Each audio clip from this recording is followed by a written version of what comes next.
And family എന്ന് പറഞ്ഞ cinema കണ്ടിരിക്കുകയാണ്. Cinema നോക്കുകയാണെങ്കിൽ ഓൾമോസ്റ്റ് 2 മണിക്കൂറിന്റെ ഒരു സിനിമയാണ്. സിനിമയുടെ കഥ നോക്കുകയാണെങ്കിൽ കുറച്ച് പുതുമ കാണാൻ പറ്റുന്നുണ്ട് ചില രീതിയിലായിട്ട്. പിന്നെ നോക്കുകയാണെങ്കിൽ നമ്മുടെ ദിലീപന്റെ പണ്ടത്തെ ഒരു ഹ്യൂമർ, അതുപോലെ തന്നെ ഒരു ഫാമിലി പടം പോലെ തോന്നി. സ്റ്റാർട്ടിംഗ് ഒക്കെ ഒരു 30 മിനിറ്റ് ഒക്കെ നല്ല എൻഗേജിംഗ് ആയിട്ട് ദിലീപന്റെ പണ്ടത്തെ ആ ഒരു വിന്റേജ് പോലെ തോന്നി. പക്ഷെ 30 മിനിറ്റിന് ശേഷം പിന്നെ സിനിമയുടെ മെയിൻ കഥയിലോട്ട് വന്നു സോഷ്യൽ മീഡിയ പക്ഷെ ഇവർക്ക് അതിനെക്കുറിച്ച് വലിയ ധാരണ ഇല്ലാത്ത പോലെയാണ് സിനിമയിൽ മേക്ക് ചെയ്തിരിക്കുന്നത്. ഓവറോൾ ആയിട്ട് കഥ കാണുമ്പോൾ അത് മനസ്സിലാവും നമുക്ക്.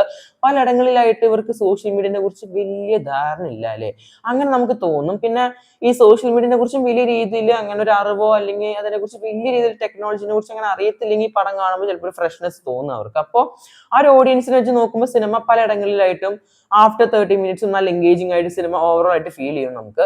പക്ഷെ എന്നെ വെച്ച് നോക്കുമ്പോൾ സോഷ്യൽ മീഡിയ പലയിടങ്ങളിലായിട്ട് ഇവർ ഉദ്ദേശിച്ച പോലെയല്ല ശരിക്കും അതിന്റെ വർക്കിംഗ് ഒന്നും.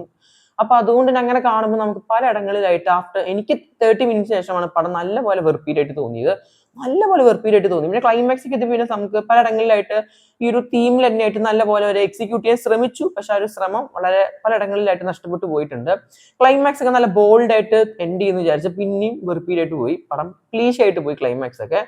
നല്ലൊരു അറ്റംപ്റ്റ് ആണ് ഇങ്ങനത്തെ ഒരു ജേണറിൽ. ഇങ്ങനെ ഞാൻ കണ്ടിട്ടില്ല ഇങ്ങനത്തെ ഒരു ജേണറിൽ ഒരു സിനിമ ഈ അടുത്തായിട്ട്.